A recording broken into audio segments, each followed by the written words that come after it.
এদি আজকে আবার ক্লে দিয়ে কি বানাচ্ছিস? দেখ না আজকে কি বানাই। দেখ, প্রথমে ক্লেটাকে কিন্তু ভালোভাবে মেখে নিয়েছি, তারপরে এরকম একটা পাতা দিয়ে ওই ক্লের উপরে ছাপ তুলে নিয়েছি। আচ্ছা বলতো এই পাতাটা কি পাতা? কি পাতা আমি জানি না, কিন্তু তোদের ঘরের সামনে যে ফুল গাছটা আছে সেই পাতা না? হ্যাঁ হ্যাঁ, সেই ফুল গাছটা। এই ফুলের নাম হলো নয়নতারা। আজকে নয়নতারা ফুল বানাবো আর তার পাতা বানাবো। দেখ, প্রথমে কিন্তু ক্লেটাকে ওই রুটির যে গোল্লা গোল্লা পাকায় সেরকম করে নিয়েছিলাম, তারপর ওয়াটার ড্রপের মতো করে পাপড়ি শেপ দিয়ে ফুলটা তৈরি করে নিয়েছি। বাহ, বেশ তো। তাই ছোট্ট মতন যেটা করলি সেটা কি কুড়ি? বাহ, বেশ বললি তো, তাহলে বোঝা যাচ্ছে ওটা কুড়ি, তাই না? দেখ, এবার কিন্তু এটাকে রঙও করবো।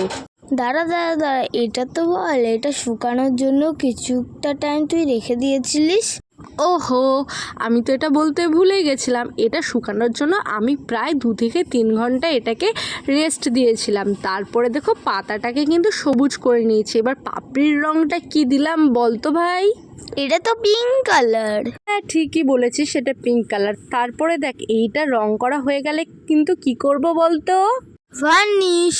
একদম ঠিক। দিদির হাতের কাজটি তোমাদের কেমন লাগলো বলো?